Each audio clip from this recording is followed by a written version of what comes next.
Loved with a love that I could not understand. It was a love that I couldn't resist. I was raised in a loving family, just like you've raised your kids in this church that loves us forever. And people were there to watch me do the very first things in my life and going through my life. And they'd read in the paper how I did in school, if I made the honor roll or not. And they did this for all the kids growing up there. It was just an incredible, loving family. They don't make them like they used to. We used to tease and say that this is a very tough neighborhood. If you drove your car and you didn't leave it locked in the parking lot during the month of August, if you went out, it would be full of vegetables, so you had to lock your car. People just loved everyone. They accepted them. It was a very loving church. And I could not relate to the love of Jesus Christ. That's why I loved it. I mean, I chose to follow Jesus when I was 10 years of age. But when it talked about turning your other cheek whenever someone punched you in one cheek, I could not relate to the love of Jesus. In fact, my older cousin, I have one older cousin, said, when you get in a fight and someone punches you in the cheek, say, I'm a Christian, I'm going to turn my other cheek. And when they come up to punch you in that cheek, cold cock them and knock them out. That was what I followed. I could not relate to that aspect until I was filled with the Spirit and I got the dream of building the greatest caring network the world had ever seen by simply showing people a love they couldn't resist. And that I couldn't resist, because once you get in touch with Jesus and you stay in touch with Him, you find yourself loving people that you don't like. But you can't help it. You love them anyway until you start liking them and praying for them. And that was the way our church started. And so more than 35 years ago, when I was 17 years of age and Jackie was 16, I had a vision of building this great caring network, which was the reverse for me, to become a pastor. And we both committed our life to that. And Jackie by nature was very loving. I wasn't by nature loving, but I was surrounded by all these people that loved, and I couldn't understand it. I couldn't explain it. I couldn't associate with it. And that was the way we built our church. We started here October. We actually moved here in September, the first Monday in September, 1984. Had no prospects, no financial backing, and we were going to start the first Sunday in October. So when we had 8 people in that first worship service in October, it was a thrilling victory. Maybe the greatest point in my life. We called everything this old pickup that a farmer had given me, Jim Peterson, and Dick Sanders had built a very cool wood cover for it. And I was lowering down the cover because it was raining, and I was wearing my robe, and all the water from the top of the cover poured down just before the service and poured all over me, hitting at the waist first. And so I went over to the door, and it was locked. I was locked out of the church. And I started pounding on the door, but there was no one there that knew me. And I thought, do I really want to go in here looking like I wet my pants on the first Sunday of the church? But I did. I was very humbled. And the people loved me. And it was a love from God. And I loved them. That was our simple plan. When we announced our plan, we had a small group of people. And one of the people, Ed Bishop, I don't know if many of you remember him, he and his wife Jane were some of the first that are committed to this church. Excuse me. And he had been a taxi driver in Boston. So I told him the whole plan of how we're going to build this greatest caring network, how we're going to have positive Christian singles, and we're going to have divorce recovery, and we're having an incredible youth ministry and children's ministry and ministry for seniors, and we're going to help the poorest of the poor, not only in our area but around the world. And I went into all the details of how we're going to have support groups, and there'll be tiny little churches. And I told this big, expansive plan, how someday we'd have a gymnasium and a swimming pool for those that needed to work out in that and to reach the community. And I went on to tell, we'd have a psychiatric center and all these different things. And he raised his hand. And I said, Ed, what do you want? He had kind of that Boston accent a little bit anyway. He was our first minister of golf. And he said, well, I want to know how you're going to build this great caring network. Where are you going to get the money? Is what he wanted. With preachers, you always have to check the bottom line. And I said, well, Ed, I wrote a 150-page paper on that in graduate school that explains exactly how we're going to build this. And so he said, just like a taxi driver from Boston, well, what did it say? And I thought, how do I answer this guy? And so I said, for the first time coming out of my lips, Ed, we're going to care for the people we find, and we're going to find people that want to care. And that became part of our plan. And he said, that makes sense. And that was the beginning of Washington Cathedral. So many dramatic times, so many tragedies. When his wife, Jane, passed away, she kept believing we were going to have property. We couldn't imagine having property. And so she would call people that owned property and hand the phone to me. We had no money in the bank. And I was such a young man that I started saying, yeah, we'd like to buy that $1 million property that you have. And they'd say, does your mom know you're making calls like this? Not hang up. When she passed away, yesterday, I see it like today, she had a heart attack, and I went to see her. And I said, Jane, in Swedish Hospital, I can't make it without you. And I feel that about every one of you. And she said, no, Tim, you can't make it without Jesus. Keep your eyes on Jesus. Those are her last words that she said to me. So right after she passed away, I called the real estate agent and I said, we want to find property. And we found this. God has blessed us so many ways and in miraculous ways yesterday. And you can think of yesterday too. Of all the things that brought you to Christ, when I think of my grandparents' love, the love of my parents, and the love of my wife Jackie and my kids, that'll change your heart. The friends in the church, friendships that have developed over the years that are like family. I just want to fall on my knees. Thank God for 35 years of miracles. Now, one of the things about yesterday, thank you so much, Doug. I appreciate it. You did what everyone here wanted to do.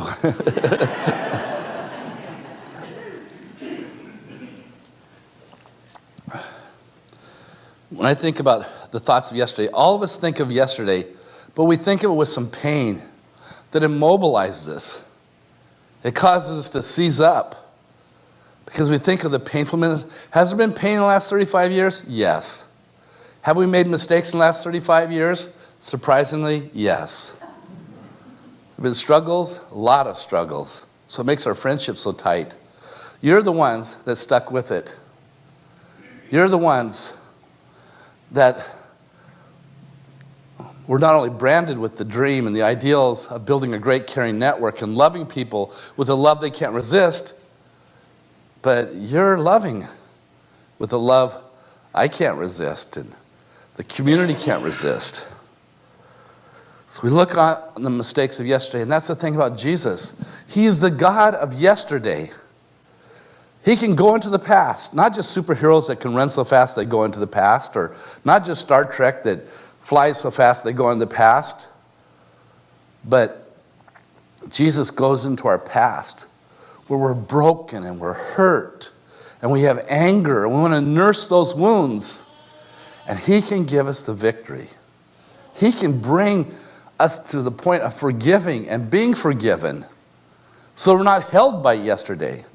You guys know my mom in the 7 years they were here helping us build the church, my mom and dad, and so many times I'd love to kind of get carried away with my testimony and say what a bad guy I was. Every time I would tell that story about what a bad guy I was, people would go up to my mom afterwards in the foyer and say, was Tim really that bad? Was he really a motorcycle madman? And she'll say, my Timmy was always good. And she'd say, he always did his homework, he always did his chores, he did all these things. And later I'd hear that my mom had kind of corrected my story, and I'd say, Mom, I can't believe you said that. She said, you mean that I told him that you did your homework and all these other chores and things? I said, no, that you told him that my name was Timmy. But she would say to me, as she said to all of her 4 boys, don't ever disrespect yourself. Because Jesus Christ died for you.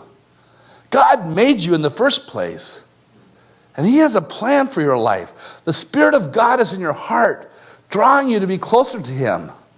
So it doesn't do you any good or anybody else any good to disrespect yourself. Because you can never respect other people if you disrespect yourself. All my brothers know that lecture. We've heard it so many times, and we hear it. If I go visit my mom today, she'd probably give me that lecture. And so in the past, Jesus comes to heal us of the past. And so people come to me and says, boy, I'm so sorry for all the difficult times, the bad times you had in the past. And I honestly say, what bad times? I don't remember bad times. I remember pressure and the people that held me up during the pressure.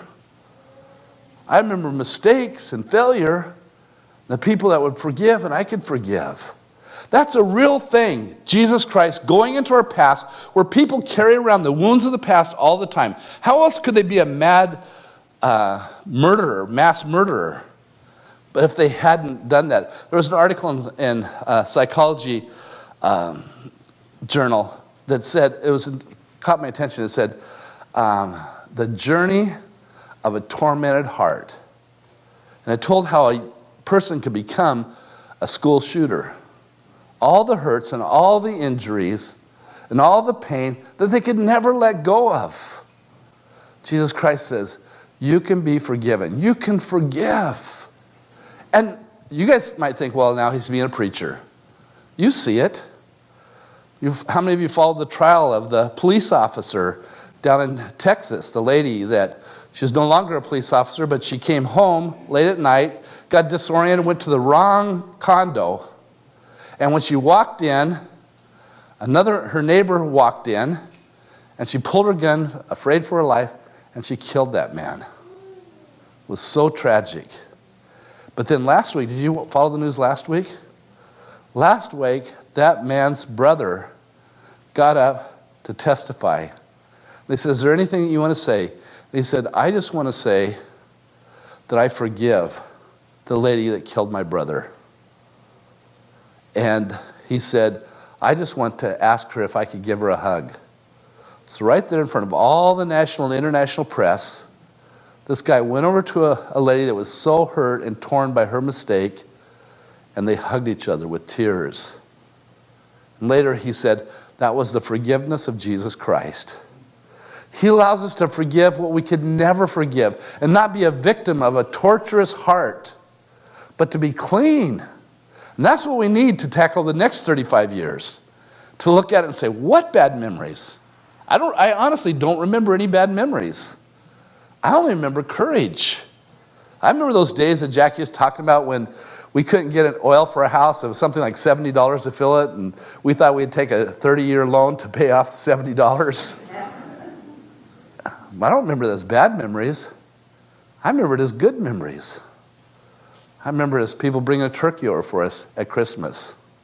And us getting together even those days and going out and serving the people that didn't have presents and weren't going to have Santa Claus and weren't going to have anything to experience. We'd take them food, we'd take them a meal, we'd take them gifts for their kids. And those were fun times, weren't they? Just good memories here. The struggles just highlighted them. So it's Jesus Christ, the same yesterday. You allowed him to go into your yesterdays? The same today. In other words, Jesus comes in and he gives us this challenge. I've been trying to present, probably not the best possible, that he needs to change our thinking now. We don't become the critics. We don't become the gossips. We focus on the positive that's going to become reality. How many times have you heard that? What we think is what's going to happen. We need to think God's thoughts. We need to love people with a love they can't resist. That means people that are different than us. People of different races and different economic backgrounds and different philosophies. If we just love people that are like us, we haven't done anything for the cause of Christ. We might have a big church here, but we don't have a church. Because the church is the body of Christ. We're acting like Jesus Christ to be a place of loving, so that when someone comes in and they say, oh, I'm this, I'm that, and everything that you worry about, you say, welcome. We love you here. And if they don't get anything out of the sermon, you still love them and care for them until they come back in 5 years. Where have you been the last 5 years? I missed you. And we ran into a person down in, was it Tulalip we're at? Or someplace we're away from the area. We ran into this guy, and he came up and said, actually his friend introduced us and said, this guy said he knows you. And he said, Pastor Tim, I met you 100 times. I come to your church all the time. I said, that's funny, I don't recognize you. He said, you're my pastor. This is my church. And we said, great.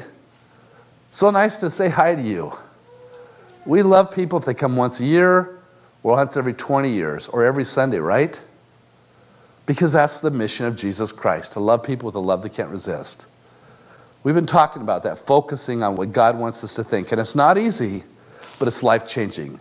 Did you watch the sports last week when Seattle won the amazing game on Thursday? And Russell Wilson played the game of his life. We were lucky to win it because they missed a field goal. And all the press was talking about how Russell Wilson did such an amazing job. He does this, he does that. And then some of our local press started to say, well, he is the most positive person you've ever met. We get tired of interviewing with him because he says the same thing. Well, we're going to think the best. We love our players here. We're going to go forward with courage. He says the same things all the time. And then one of the local reporters said, and it worked, didn't it? It did. What I'm talking about to you is not theory. It's not just you have to believe in the Bible. You just have to look around and open your eyes to life and see how God's working. Jesus Christ the same yesterday, today, and then forever. Now, that's a big stretch to believe in forever. It takes some people years until finally they're ready to go on forever. And I've been there so many times when people have gone on to forever. Suddenly they have faith. One person that was a very famous atheist in the area, when she was getting ready to die, I said, you know, we've never really had an in-depth conversation. Her family called me to visit her. And I said, can you tell me why that you don't believe in God or you don't like Jesus Christ and things? Because we were friends even though she didn't like that. And she said, you know, I can't remember now. And she committed her life to Christ. And she was transformed right before my eyes. There is a forever. Now the Bible, unlike other religions, doesn't tell us all the details. But it's got to be good if God made it, right? There's got to be golf up there. There's got to be sunshine, trees, and grass. And we're being amazed by when we're glorified with God of who we become, what we look like. I see you at your very best, and just imagine that taking over your whole life. And it's forever. Jesus Christ holds it forever. When we started the church, our first rally was June 9th, 1985. We started from scratch. Our first year's income was $9,000. We had 45 people as our average, and it was far less than that at first. But on June 9th, we set a goal of reaching 1,000 people. No one could believe it, but one lady named Ruth Apted, who was dying. And I can remember when I first announced that all the people that loved me, I said, we're going to have 1,000 people on June 9th. All the people that loved me said, no, Tim, don't do this. We don't want to see you hurt yourself so much.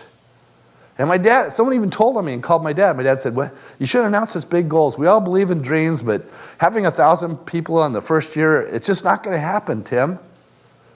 And I was so discouraged that my daughter, Elise, who was 5 years old, our oldest daughter, came to me and said, Dad, what are you so discouraged about?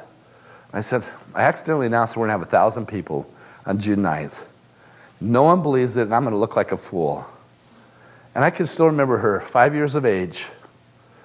The kids' grade school teacher contacted me last week. She said, I don't know if you remember this, but when we had a day of reading where they learned to love to read, your kids would bring the Holy Bible to read the whole day.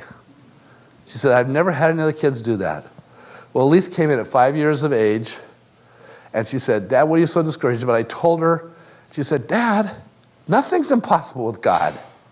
Then she looked at me and said, all the kids are going to help you. We all believe you. And they did. One of them brought 200 people to that service. They went door to door. They made up their own flyers. They're too shy to read them, so they had the people read it back to them.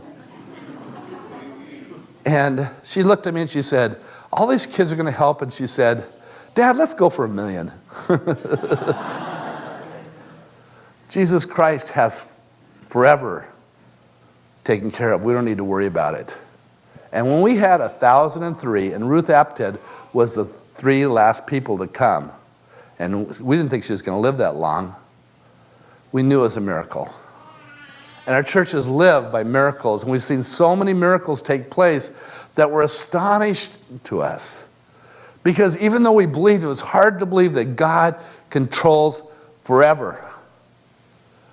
And Robert Schuller sent me a Bible that he signed for me, and he said, in it he said, Robert Schuller, and he said, Philippians 1:6, be assured of this, that he who began a good work in you will see it to completion. And that's happened. Now we have a rally of the core, the people that believe. We're going to rebuild this church. We're going to continue for generations to be a positive faith to share about Jesus Christ, share the good news of Jesus Christ. We're going to be a great caring network. We're going to keep loving singles. We're going to keep ministering to people in the hospitals, even though it's unpopular for pastors to work around the clock and to be there for people. We're going to take ordinary people that are skeptics to become believers, and then achievers as they become tiny little church pastors. And they have a ministry that any church would be proud of. And it's going to grow, it's going to bounce back, it's going to continue, because I believe in God. Don't you? God has a great future. You know, I was so surprised to walk in here this morning because they said, what songs do we want? Well, we want it all in, because that's the series that we're going into. Does everyone have your coin? I'm going to bet you something for this coin at some time. It says all in. It has the plan on how we're going to build this church to be all that it was meant to be. But I walked in this morning, and one of the songs I said to the choir was, could you bring back the song that Ken Miedema wrote when I spoke at the Crystal Cathedral? And he spontaneously wrote this song when he heard the story of our church. And it was, show them a love you can't resist. And we said, I don't know if there's a recorded copy. The Crystal Cathedral doesn't have that sermon up there anymore online. And I was surprised this morning to hear the choir and Rhonda singing Show 'em a Love You Can't Resist by Ken Miedema. So let's enjoy this moment, savor this moment, be awake, appreciate this moment as they sing to us.